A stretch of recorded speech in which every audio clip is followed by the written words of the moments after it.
दुपारी आपण जेव्हा भात बनवतो तेव्हा तो शिल्लक राहिलेला असतो आणि भाजी पण शिल्लक राहिलेली असते, पण नंतरच्या वेळेत ते कोण खायला निघत नाही। मग माझंसुद्धा तसंच झालं, अगदी भात थोडा जास्तच राहिला आणि भाजी थोडीशी राहिली होती। आता कोण खाणार? मग मी अशा वेळेस काय करते, एक कढई घेतली, त्यात तेल घेतलं, तेल थोडंसं तापल्यानंतर त्यात मी शेंगदाणे मस्त असे खरपूस तळून घेतले।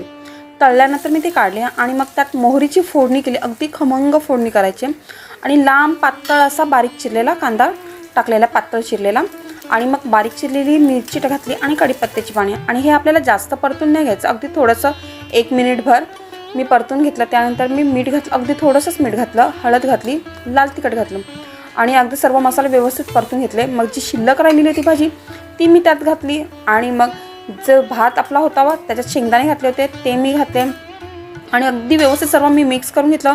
झाकण ठेवलं, अगदी 1 ते 2 मिनिटं मी झाकण देऊन ठेवलेलं आहे आणि मस्त असा गरमागरम मसाले भात तयार झाला आणि वरून मी अशी